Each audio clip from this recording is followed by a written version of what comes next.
Bonjour et bienvenue dans ce nouvel épisode, car on ne s'arrête jamais, de l'économie expliquée par mon père. On va s'arrêter en été. Hein. Oui, on va s'arrêter en été. Charles Gave.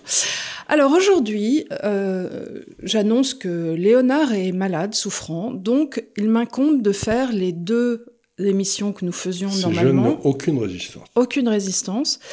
De sorte que je l'ai un peu aménagé différemment, parce qu'il y avait un sujet dont je voulais vous parler, dont je voulais traiter depuis très longtemps. Parce que effectivement ici on a tendance à parler d'économie, mais en définitive ce dont on aimerait plus parler, c'est de libéralisme. Or, considérer le libéralisme que par son biais économique est un tort, et je pense aujourd'hui que si justement le libéralisme n'existe plus, est mal perçu, est mal appréhendé par bon nombre d'entre vous, c'est aussi parce qu'on n'a peut-être pas su le définir. Et donc, il y a au fond de cela une notion absolument fondamentale qui est la différence entre le droit et la morale.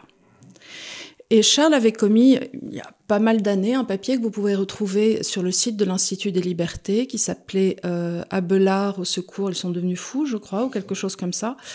Et j'aimerais donc que tu représentes pour les auditeurs cette différence fondamentale, d'abord présenter Abelard, sans Héloïse ou avec, comme tu veux, et en quoi cette notion était-elle importante et le demeure?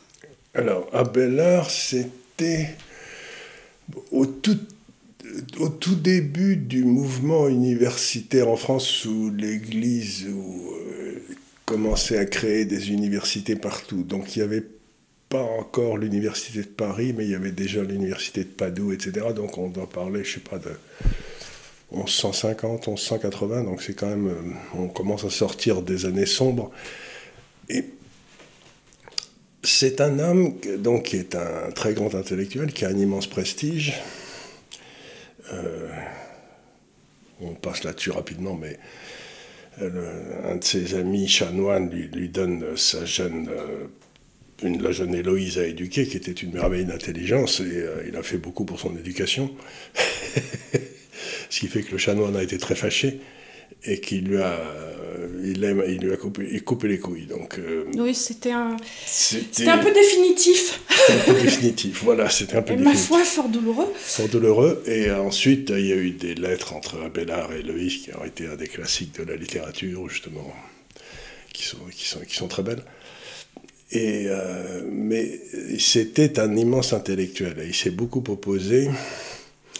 Je crois, à l'époque, mais tout ça remonte assez loin, à Saint-Dominique, hein, qui était le créateur des Dominicains et un peu aussi à l'origine de l'Inquisition, mais pas l'Inquisition espagnole, de l'Inquisition contre les Cathares. Bref, c'était... Vous savez qu'à l'époque, les grands professeurs étaient des clercs, c'est-à-dire quasiment dans l'Église, donc c'était entre deux personnalités très fortes de l'Église. Et alors, sa thèse essentielle, c'était que il fallait distinguer entre la morale et le péché, entre le crime et le péché. Et le crime, c'est quelque chose qui est défini par la loi. Par exemple, on peut dire que la première définition de ce que c'était un crime, c'était probablement les 10 commandements. Tu ne tueras point, bref, c'est une série de trucs qu'il ne faut pas faire. Et là, comme le disaient les Romains, qui ont été à l'origine du droit quand même, beaucoup, il n'y a pas de crime sans définition du crime. Nulla crimen sine lege. Il n'y a pas de crime sans loi. Donc, si tu fais quelque chose que la morale générale réprouve, mais qui n'est pas prévu, on peut pas te condamner, quoi. Au nom de quoi on te condamnerait? Donc, le crime, c'est quelque chose que quelqu'un fait, qui est défini en termes juridiques, et qui s'applique à n'importe qui. Si tu tues, c'est un crime. C'est à peu près prévu à peu près partout. La morale, c'est quelque chose qui est variable, selon les époques, selon les... Oui, mais c'est justement là où c'est fluide, parce que prenons quelque chose comme l'homosexualité. À une époque... C'était un crime. C'était un crime. C'était défini comme un crime. Mais il y avait une loi qui précisait que c'était un crime. Voilà. Et puis, au fur et à mesure, ça a été dépénalisé. Oui. pour devenir un élément qui relevait de la morale et qui aujourd'hui ne l'est même plus de la morale. C'est du choix individuel. C'est du choix individuel. Et toi, tu n'as pas le droit, toi, aujourd'hui, de faire peser un jugement moral sur quelqu'un qui serait homosexuel. Voilà, donc on a même une inversion. Donc c'est quand même intéressant quand tu regardes l'évolution du droit et de la morale. Bon, bien sûr, je crois que tuer son prochain, ça va rester un big five. Hein. On va pas, là, on est à peu près sûr. Mais ce qu'il y a de drôle, c'est de voir effectivement, sinon, certaines choses à la limite de... Ben surtout, il y a eu des choses qui, comme tu le définis très bien, qui étaient définies comme des crimes, souvent parce que le crime au départ a été défini en fonction de critères religieux. C'était les religions qui ont au départ défini les crimes en fonction de la morale. Par exemple, dans la religion musulmane, l'homosexualité est toujours un crime. D'ailleurs, je crois qu'en Arabie Saoudite, il y a des lapidations. Il y a des lapidations. Oh non, je crois qu'ils balancent les gars au de l'immeuble le plus haut. Ah oui, ça marche aussi. Ça marche aussi. Donc c'est et puis au fur et à mesure que notre société s'est déchristianisée, il y a toute une série de choses qui, dans le fond, relevaient de la morale chrétienne, dont on a dit, mais non, ça c'est pas un crime, ça relève des choix individuels. Et donc on est passé, on a en quelque sorte réduit l'étendue du crime et augmenté l'espace de la morale individuelle. Alors justement, là ça m'amène à un autre sujet que je voulais traiter qui s'insère pour moi dans cette notion de droit et de morale, qui est la gestation pour autrui, la GPA. Alors, ma première question, c'est pour toi, en tant que libéral, quelle est ta vision? Comment tu vois la chose et qu'est-ce que tu trouves sur le marché des libéraux comme opposition intellectuelle à cette question? La gestation pour autrui, c'est en quelque sorte, on loue la capacité reproductrice d'une femme à un prix de marché, puisqu'il y a un marché pour ça, par exemple, en Californie. Et immédiatement, ça introduit un certain nombre de points très importants, parce que la loi peut décider que ça n'est pas un crime, mais tu rentres dans des domaines où là, moi, c'est un peu comme l'avortement, où il y a des tas de gens qui considèrent que c'est un crime même. C'est-à-dire qu'on arrive au moment où, comme le disait je ne sais plus qui, mais c'était un... Il y a des endroits où la loi doit, où le législateur doit aller avec des mains tremblantes. C'est-à-dire que... C'est Montesquieu. C'est vraiment... Alors peut-être là, il faut faire un petit retour en arrière. Ça va être une séance un peu curieuse parce qu'on ne va pas beaucoup parler d'économie. Hein. Oui, mais parce qu'on va le faire dans la... Oui, on le fera cet après-midi. Mais alors, ça nous amène peut-être à essayer de définir ce que c'est que la liberté. Très bon sujet, monsieur Gave, très bon sujet. Très bon sujet. Et le français est en forme. Vous avez vu, c'est déguisé en banquier aujourd'hui. Banquier central. Banquier central. Non, il serait plus sombre. Non, banquier central, tu aurais un costume marron, une cravate verte. Non. Là, tu es plus banquier. Banquier, ouais. Pas tout à fait de la City, mais enfin banquier français, allez. Banquier français. Alors, la liberté, la meilleure définition de la liberté, à mon avis, hein, ça a été donné par Jean-Paul II dans Centesimus Annus, qui était l'ouvrage de réflexion qu'il a fait sur la grande encyclique de Léon XIII 100 ans plus tôt. Bon. Alors, Jean-Paul II dit quelque chose d'extraordinairement profond. Il dit, qu'est-ce que c'est que la liberté? La liberté, c'est de pouvoir et de vouloir faire ce que l'on doit faire. Alors, j'ai toujours été fasciné par ça, parce que de pouvoir, c'est-à-dire, par exemple, si je suis homosexuel, je ne peux pas être homosexuel en Arabie Saoudite. Donc, je ne suis pas libre. Bon, premier point. Comme je n'étais pas libre, il fallait que je me cache il y a 2 siècles en France. Donc, le pouvoir, c'est de pouvoir exprimer mes préférences en tant qu'être humain, c'est absolument essentiel. Le vouloir, c'est-à-dire, c'est la deuxième partie, c'est-à-dire, par exemple, est-ce que je dois m'intéresser à la cité, me préoccuper du sort des autres? Et ça, il faut que je le veuille, parce que, après tout, Moi, comme je le dis toujours, je vais avoir bientôt, je vais rentrer dans ma 4e année d'ici un mois ou deux, 80e année, ce qui est quand même pas mal. Je pourrais jouer au golf, hein, mais je ne sais pas pourquoi, j'ai une espèce de volonté de vous parler, quoi, tu vois ce que je veux dire. Donc, je le veux, voilà, oui, je le veux. Et le troisième, qui est peut-être aussi très important, c'est le devoir, c'est-à-dire qu'il y ait une espèce de corpus moral qui soit à l'extérieur de moi, auquel j'adhère, et qui me dit « tu dois faire ça ». C'est-à-dire que c'est un petit peu la loi naturelle. Que quelqu'un a mis dans moi une espèce de corpus de choses qui se font et qui ne se font pas. Alors, qu'est-ce qui se passe quand on est dans Antigone, que tu es face à Créon, et que ton corpus, donc, s'oppose Eh bien, tu meurs. À la loi du pays. À la loi du pays, ben à ce moment-là, si tu veux, tu dois t'opposer. Parce que tu veux enterrer ton frère, c'est ta morale. C'est ta morale, et c'est-à-dire que tu dois le faire, tu ne peux pas le faire, tu dois... Donc tu dois tomber sur ton épée. Donc tu dois tomber sur ton épée. À ce moment-là, c'est là où tu acceptes le fatum. Le fatum, et il n'y a rien à faire. C'est-à-dire qu'à partir du moment où on te demande d'être en opposition dans un régime politique avec cette espèce de corpus moral qui peut-être est inné, j'en sais rien, mais qu'on retrouve un peu partout, et ben à ce moment-là, tu dois refuser, tu dois révolter. Donc la liberté, c'est de pouvoir, de vouloir et de comprendre ce que tu dois faire. C'est les trois choses importantes. Et c'est là où ça devient très difficile quand tu poses la question sur la GPA, parce que toi, par exemple, tu te dis, bon, ben, louer le corps d'une femme, en faire un objet marchand, etc. Nous avons, alors quand même en France, il y a je crois probablement sous la Révolution française, reconnu que le corps est en dehors de toute marchandisation et le corps est inaliénable. On ne peut pas le céder à autrui. Et donc, non, ça ne devait pas être à la Révolution, ça doit être bien après, puisque dans Victor Hugo, la pauvre Fantine vendait ses dents et ses cheveux, justement. C'est à chaque fois l'impression... mais c'est pas parce que c'était interdit, c'était qu'il y avait une misère noire et que Fantine avait besoin de vendre. De vendre, mais c'est quelque part, si tu veux,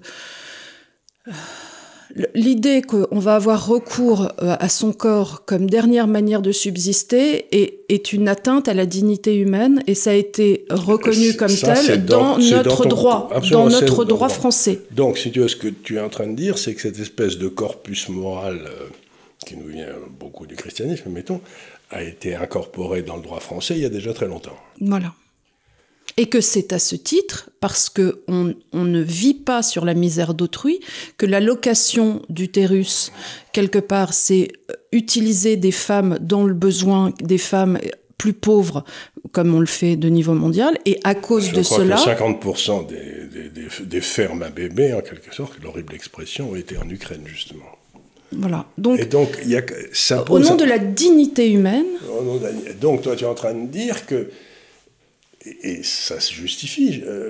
Tu es en train de dire que, dans le fond, cette espèce de chose qui était extérieure, qui est la dignité humaine, l'interdiction de marchandiser le corps, etc., tu l'as intégrée comme une loi naturelle, et donc, pour toi, la GPA doit être interdite. Enfin, doit être un crime. Mais, si tu veux, c'est quelque chose, c'est une question qui a été posée complètement dans les années 90 pour le lancer de nain. Oui. Parce que les gens disaient, attendez, les libertariens disaient, attendez, moi, j'ai des nains, ils sont d'accord pour être lancés, moi, je suis d'accord pour les lancer, on a un contrat de rémunération, pourquoi je ne peux pas lancer des nains? Alors on leur a dit, vous ne pouvez pas lancer des nains parce que c'est une atteinte à la dignité morale de l'individu. Mmh. Alors les gens disent, oui, mais enfin, normalement, le contrat... synalagmatique entre les parties devrait primer. On leur dit, quelque part, non, notre vision de la société collective... Voilà, c'est exactement ça. C'est-à-dire que le contrat entre deux parties volontaires n'est pas valable s'il touche à un certain nombre... Par exemple, je sais pas, mais tu n'as pas le droit de tuer quelqu'un. Par exemple, en Chine, c'est peut-être ce qu'ils font, j'en sais rien en ce moment, il y a des rumeurs, pour prendre ses organes. Oui. Même tu vois. Donc, là, on est à la limite En fait, c'est des questions d'éthique. En fait, mais c'est ça, l'éthique, c'est la frontière entre, dans le fond, cette espèce de loi qui nous est extérieure. Et ce qui est curieux, c'est que les libertariens et beaucoup de gauchistes considèrent que cette présence d'une loi extérieure, cette loi n'existe pas. Qu'il n'y a que le contrat entre nous deux. Et c'est là où, à mon avis, le libéral Levray reconnaît qu'il y a quelque chose qui lui est supérieur en fonction de quel il dirige sa vie. C'est pour ça que je dis que le libéralisme sans l'éthique, ça marche pas. Mais par ailleurs, ne sommes-nous pas aussi des nains sur des épaules de géants? Exactement. Si tu ne te retournes pas en arrière pour regarder les penseurs avant toi, déjà, un, pour qui te prends-tu? Oui. Et deux, forcément, tu vas au mieux réinventer la roue. Et cette façon de dire que le contrat est supérieur à tout, mais c'est une volonté. Tu n'as pas le droit de faire un contrat qui met l'autre, par exemple, en position d'esclavage. Mais ça veut dire ériger le désir, et donc le plaisir, en vertu... C'est-à-dire que ton plaisir ou ton désir devient le seul élément moral. Et donc, on arrive dans une société du plaisir, où mon bon plaisir est tel que le contrat en est l'objet, et ce plaisir doit tout remplacer. Et c'est très embêtant, parce que, par exemple, il y a des tas... Et à juste titre, il y a des tas de réflexions qui ont lieu en ce moment sur l'esclavage, qui a existé dans toutes les sociétés, et on est la seule société à l'avoir supprimé d'ailleurs. On nous en veut beaucoup d'ailleurs, à cause de ça, parce que, bon, si on accepte l'idée que l'esclavage est autorisé, ou un individu peut décider... de servitude volontaire. La servitude volontaire, librement de devenir esclave. Or, ça, c'est fondamentalement interdit, même par la Constitution, c'est au niveau constitutionnel. Donc, quelle est la différence entre la servitude volontaire, l'esclavage volontaire, et la GPA ? Je ne sais pas. Pour moi, je considère que c'est une servitude volontaire, la GPA. Oui, c'est-à-dire que c'est casser le lien entre la mère et son enfant, enfin bref. Donc, ce sont des questions... Non, mais c'est simplement se servir, la personne qui se sert du ventre d'une femme se sert de la misère d'autrui. Et ça, c'est une atteinte à la dignité morale de cette personne. Et qu'elle soit consentante n'enlève rien. Il y a des choses pour lesquelles on ne devrait pas avoir à consentir, parce que, encore une fois, c'est en dehors du cadre moral. Oui, et tu as tout à fait raison. Et cette histoire de tu peux dire que le contrat est non valable dès le départ, puisque l'une des deux parties est dans une position de faiblesse extrême. Oui, c'est léonin. C'est un contrat léonin. Donc, logiquement, il ne devrait même pas... Donc, par exemple, l'homosexuel qui désire avoir des enfants, s'il est homosexuel, quelque part, c'est qu'il est dans une situation naturelle où il ne doit pas avoir d'enfant. Donc, en bon écologiste, tu as envie de lui dire, mais mon cher ami, vous avez été fait pour ne pas avoir d'enfant. Mais je dis pas que vous vous aimez pas, que vous avez... Mais je ne vais même pas jusqu'à là. Je dis simplement que le recours à une tierce personne, qui le fait pour de l'argent, est juste pas possible. Alors, le problème, c'est que, qu'est-ce qui se passe ? C'est qu'on se retrouve dans une situation complètement ubuesque, où effectivement les gens contournent notre système légal, vont dans des fermes à bébés, reviennent avec des enfants, et ensuite disent au Conseil d'État, vous comprenez, maintenant qu'on a ces enfants, il faut bien donc qu'ils soient français, qu'ils soient... Mais je trouve ça quand même complètement anormal qu'on permette en France que notre système juridique soit contourné, et que, quelque part... Alors évidemment, il y a des enfants qui se retrouvent au milieu, mais il y a un moment où si on croit dans les valeurs qui sont les nôtres, c'est-à-dire la dignité morale de l'individu, il faut absolument avoir des décisions de justice, et aussi que les cours internationales nous foutent bien la paix, qui marquent le pas en disant non, on ne le fait pas parce que vous avez contourné la loi, et donc l'ensemble de cette opération est viciée. Il faut que ces parents décident d'aller dans un pays où c'est autorisé, par exemple. Mais qu'ils aillent vivre en Ukraine, ça ne me pose pas de problème, avec leurs enfants. Soit qu'ils aillent vivre en Ukraine, soit qu'ils aillent vivre en Californie, mais puisque la France a décidé ça, et à ce moment-là, on rentre dans des problèmes de souveraineté. C'est-à-dire, qu'est-ce qui donne le droit à la France d'interdire ça alors que la Californie l'autorise? Et c'est là où, et comme on a, quelque part notre système juridique est en train de glisser vers si j'aime, si je le veux, j'y ai droit. Oui. Or, beaucoup de notre système juridique dans le passé, c'était de dominer mes pulsions pour avoir ce que j'aimais, parce qu'il y avait des choses que j'aimais qui étaient quand même pas bien nettes, quoi. C'était, et l'étape suivante, ce sera, si les femmes décident qu'après tout, elles trouvent que la polygamie, c'est très bien, au nom de quoi interdit-on la polygamie?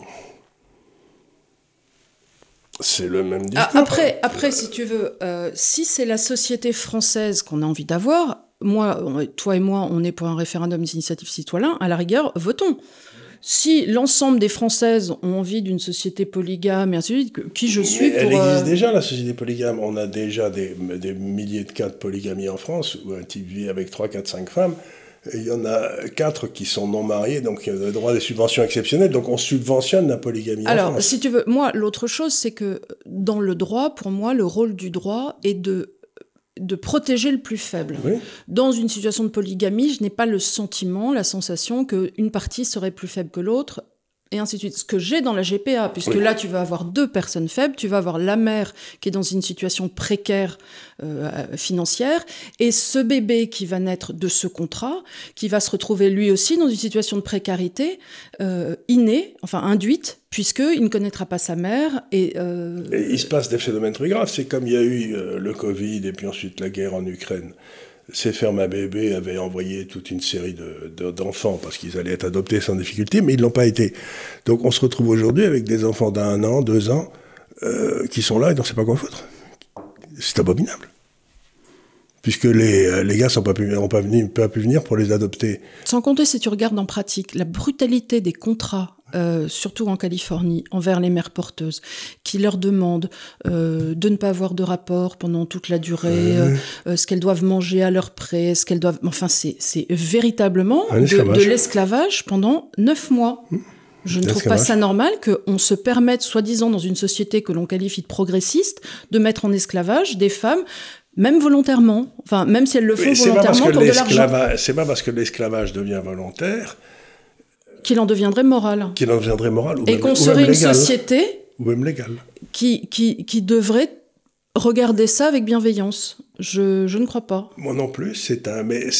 Alors là, on se heurte à quelque chose de terrible, c'est que dès qu'on se heurte aux pulsions de désir, si on dit non, on est considéré comme un vieux con. Oui, bien sûr. Donc à ce moment-là, il y a une espèce de pression qui s'exerce contre vous en disant ce type est là il est homophobe. Et là, encore une fois, c'est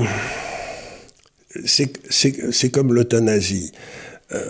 J'ai connu dans ma vie pas mal de docteurs qui, quand l'un de leurs malades était vraiment dans un état épouvantable, souffrait énormément, avait un geste de miséricorde en quelque sorte et permettait à cette personne de mourir. Mais c'était une décision individuelle et qui n'était pas il n'y avait pas de loi. Il n'y avait pas de loi. C'était simplement, c'était lui en tant que médecin dans son âme et conscience, mais il ne le disait pas d'ailleurs. J'avais 2 ou 3 cas comme ça.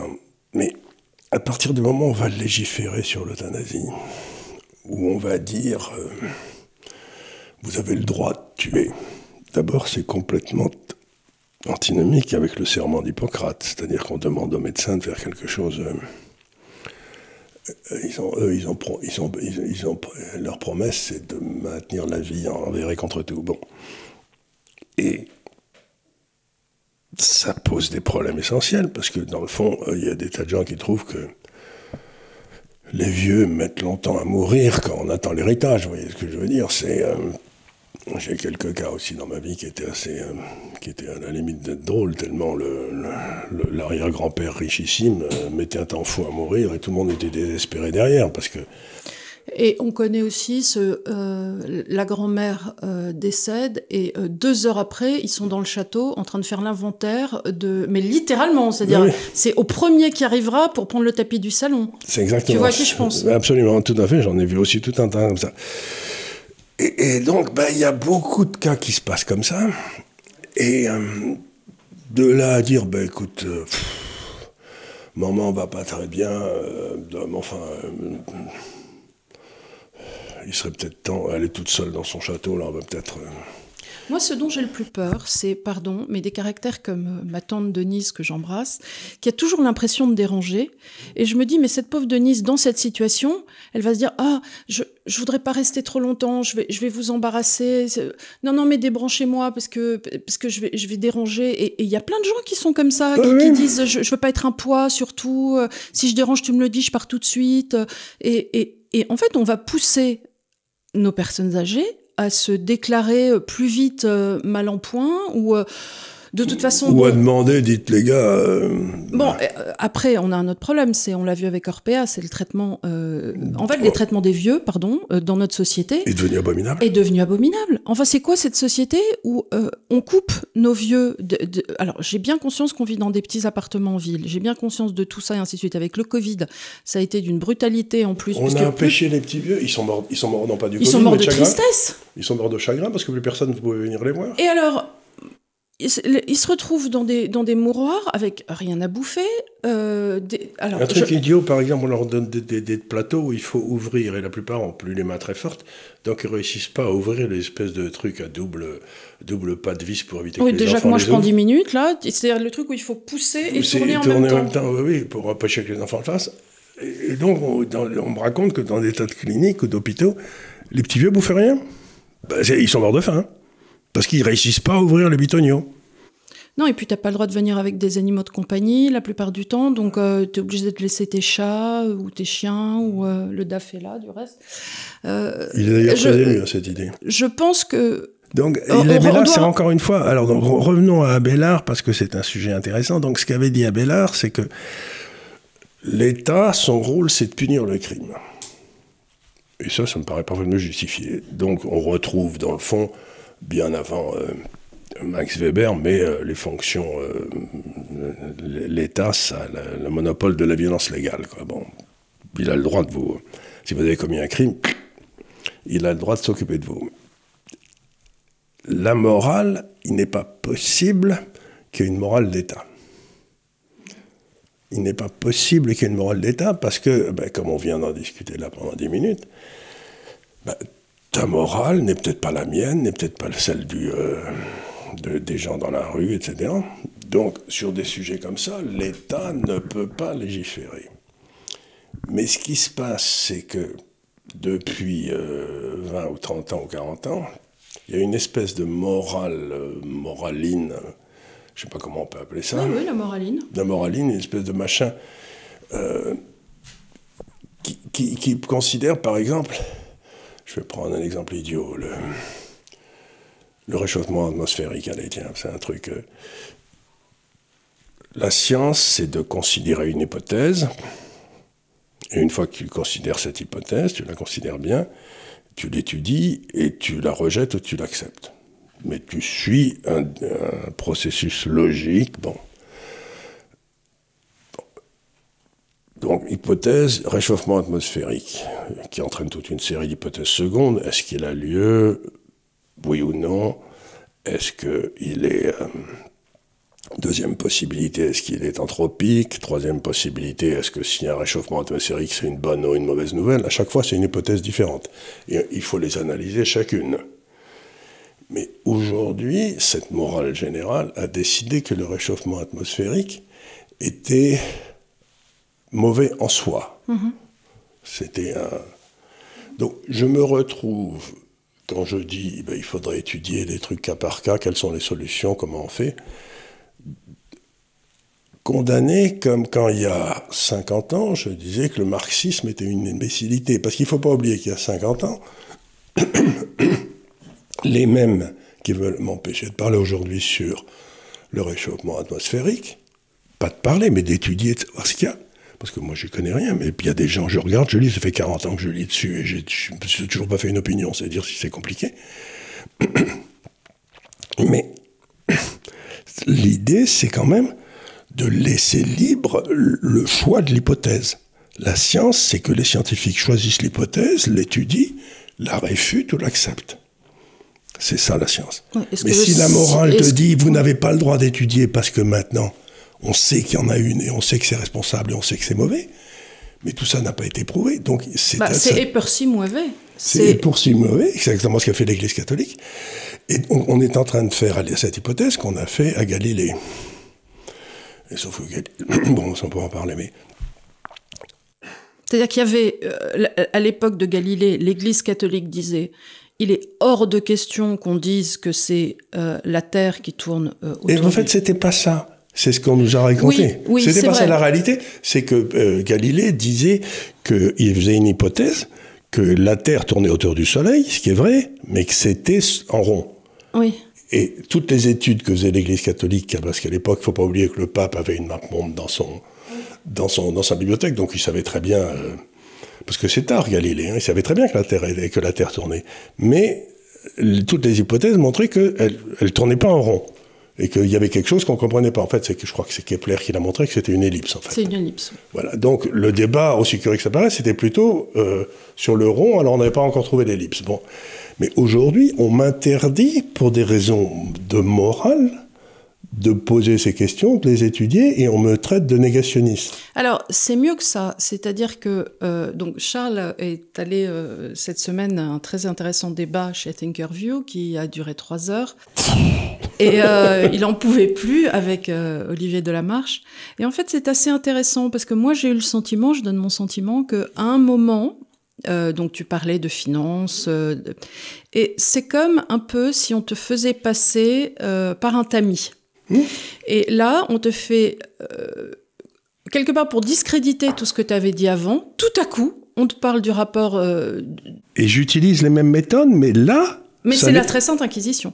Donc, à partir du moment où Charles Gave, quelque part, n'a pas passé le test du Q-Tips de dire « oui, le réchauffement climatique, grosse malheur la guerre, mettons-nous des sondes sur la tête », et qu'il a osé dire « écoutez, je ne sais pas si ce réchauffement climatique est de nature humain ou non, est-ce que c'est bien réchauffement climatique ou pas, on va se poser la question ». Et il y avait une troisième question qu'est-ce qu'on peut faire ? Et surtout, je sais que toutes les décisions qui ont été prises pour lutter contre ce réchauffement climatique sont désastreuses.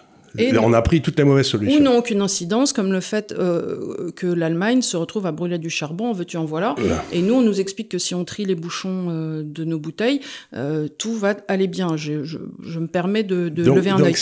Donc on m'a ramené d'un seul coup une morale pour m'empêcher d'aller vers la science. Non, c'est pour discréditer ce que j'avais dit avant. Ce que tu avais dit avant. À partir du moment où tu es marqué du sceau de l'infamie, mon cher, et que tu as la fleur de lys sur l'épaule, tout ce que tu aurais pu dire avant, de toute façon, n'est plus si important. N'est plus si important parce que ça prouve que je suis obtus. Et donc, c'est une façon de ramener le discours au niveau religieux, c'est-à-dire si j'ai dit quelque chose qui était... La très sainte Inquisition. Tu es exactement dans le scénario de l'Inquisition. Et donc, tu es discrédité parce que tu n'acceptes pas le dogme.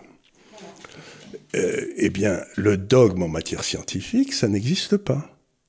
Il ne peut pas y avoir de dogme. Le dogme, c'est un truc de religion, mais il ne peut pas y avoir de dogme. Par exemple, personne ne peut dire que la science ne peut pas s'arrêter. Il n'y a pas de vérité éternelle. Et moi, ce dont j'ai très peur pour revenir donc sur la GPA ou l'euthanasie, c'est qu'en définitive, on arrive à des mouvements très lents où les médias tentent d'influer sur cette espèce de morale collective.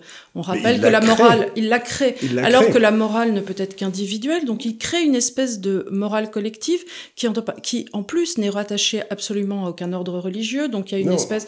Et alors c'est assez intéressant. Elle est complètement détachée, cette morale collective, de cette espèce de morale dont on pense qu'on a peut-être reçu, qui est innée, qui nous arrive de je ne sais où. Et au contraire, elle en est même l'ennemi. Et alors, c'est là où c'est assez intéressant parce que je me demande, quand le monde musulman va rentrer en contact de cette moraline... Mais ils sont On l'a vu récemment Ils quand sont il a vent fallu debout mettre contre. un genou à terre, un joueur de foot Ouais. pour la Gay Pride, ou Ouais. je ne sais plus quand on lui demandait de mettre un genou à terre, il a refusé. Et je me suis dit, tiens, c'est marrant, on va arriver à cette opposition monde musulman, chrétiennerie LGBT, ça risque de faire des étincelles, parce que pour les gauchistes, ça va être l'opposition de deux de leur monde. Et comment ils vont résoudre ça? Ils ne peuvent pas, puisque les musulmans ont une très forte morale extérieure qui leur arrive, mais qui est beaucoup plus précise que dans la religion catholique, parce que c'est une orthopraxie, la religion musulmane. C'est-à-dire qu'il y a un certain nombre de choses qu'il faut faire, et puis il n'y a pas à discuter. Comme chez les Juifs. Comme chez les Juifs, il n'y a pas à discuter. Boum, boum, boum. Et là, il y a beaucoup de choses qui sont dans cette nouvelle morale collective qui sont en opposition frontale avec la morale telle que... Comme ce dont on parlait au début, comme l'homosexualité. Ben voilà. L'islam condamne l'homosexualité. Condamne l'homosexualité. Donc, au bout d'un moment, les histoires, là, on a encore vu cette semaine de trans qui viennent faire des cours de maquillage dans les écoles des petits-enfants et ainsi de suite. Il y a un moment où ça va mal se réconcilier avec le monde musulman. Ils vont pas être contents, hein. On peut peut-être le faire dans le 7e ou dans le 16e, mais je suis pas sûr qu'on peut aller le faire à Saint-Denis, là, le gars qui va... Non, encore une fois, il faut bien comprendre que la base d'une société vivable, c'est que la loi soit très ferme et très précise, et que la morale soit individuelle. Si on a une loi qui devient imprécise et une morale générale qui devient envahissante, tout se pète. C'est-à-dire que ce que disait, aussi curieux que ça paraissait, Jean-Jacques Rousseau, il disait « Vous n'imaginez pas la difficulté de vivre dans une société où les hommes sont libres. » Bien sûr. La liberté, c'est une saloperie incroyable à porter. C'est pas la licence, c'est pas de faire tout ce qui te plaît. Oui, alors ça c'est encore... Et ça c'est, si tu veux, souvent le problème que j'ai avec les libertariens qui, eux, conçoivent quelque part la liberté comme une sorte de faculté à jouir de tout le temps, sans Exactement. entrave. Mais par définition, la ta liberté, jouissance, ta licence... Non, mais va se heurter à celle d'autrui. Si tu l'as fait très pleinement, ma liberté de foutre mon transistor à fond à 3h du matin, par définition, va gonfler ma voisine du dessous et celle du dessus. Donc...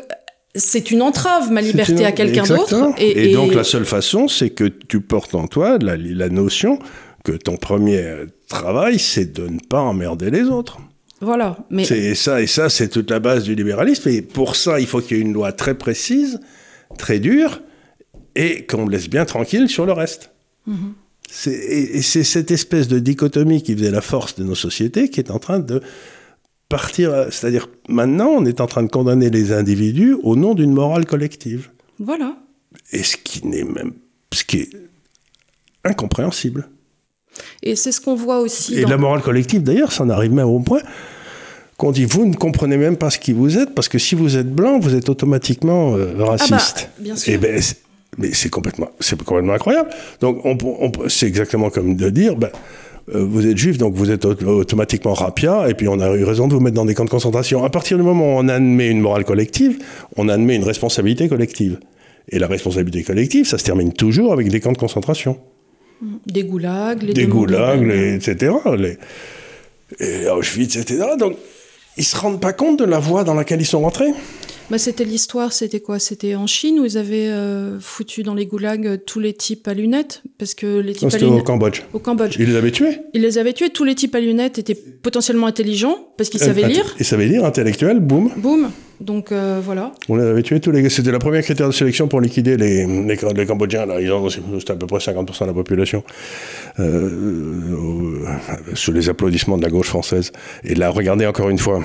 Qui ne s'est jamais déjugé à ce jour. Oui, il y avait un journaliste que j'aimais bien, qui s'appelait Jean Lacouture, qui était un type de gauche, qui était bordelais, qui racontait des conneries toute sa vie, mais qui écrivait de façon merveilleuse sur le rugby. Donc ça, on ne va pas lui en vouloir. Oh, voilà. Voilà, donc il est pardonné, parce qu'il écrivait très bien sur le rugby. Mais à part ça, il disait que des bêtises. Et quand on lui a posé la question, pourquoi avez-vous refusé de prendre en compte le génocide cambodgien alors que vous saviez qu'il avait eu lieu ?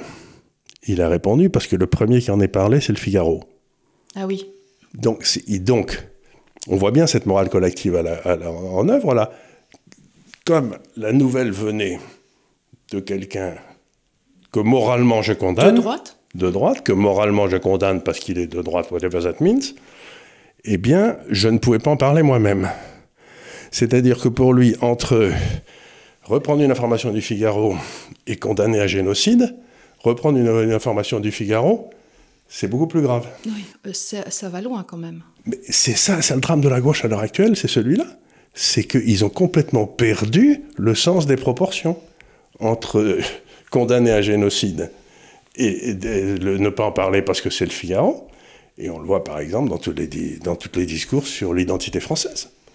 Je ne sais pas si c'est bien ou si c'est mal, mais c'est un vrai problème que notre identité soit peut-être en train de disparaître. Je comprends qu'il y a des gens qui s'agacent. Eh bien, si on en parle, ça veut dire qu'on est du Figaro. Oui, à partir du moment où tu parles, où tu utilises le terme d'identité, de toute façon, tu es cuit. Tu es cuit.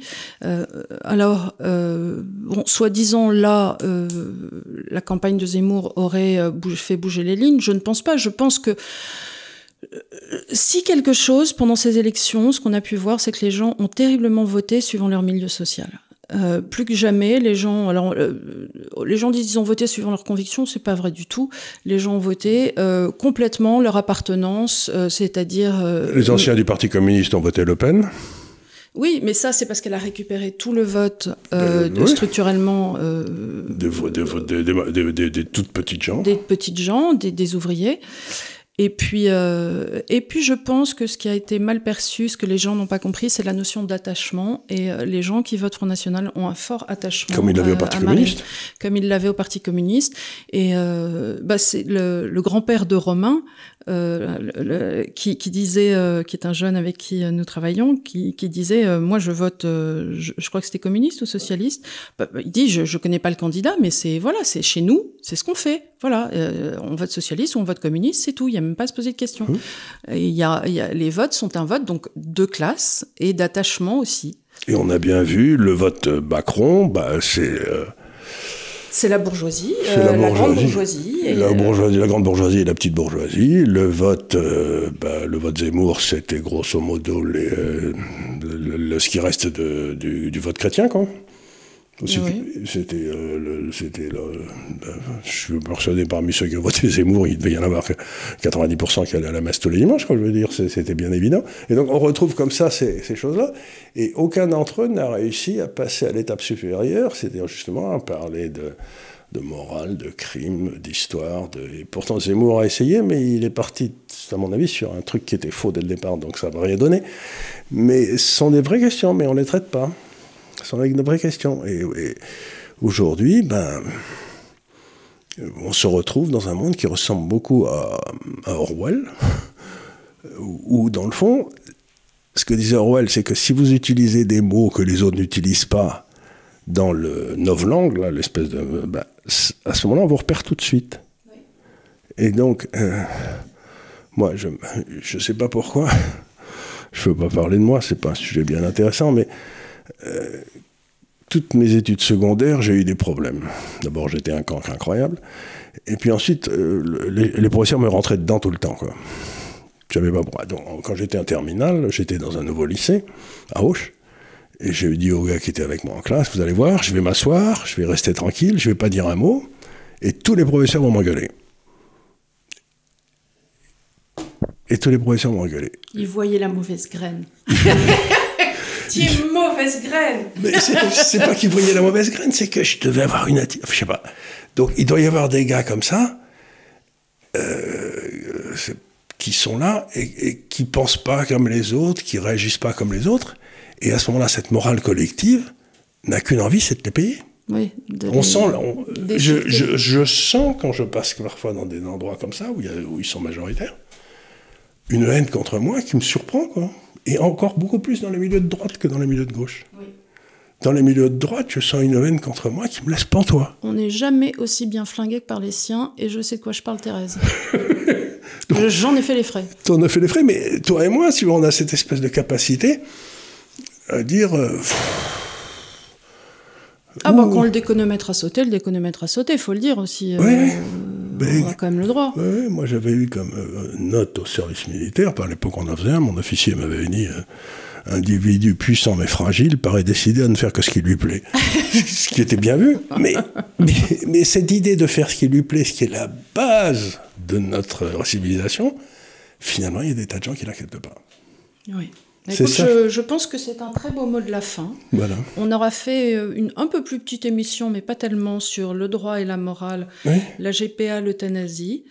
Il faut un droit dur et une morale individuelle. C'est ça que les gens doivent tenir. Quelqu'un qui vous parle d'une morale collective, on sait que c'est un salaud. Voilà, on ne l'écoute pas.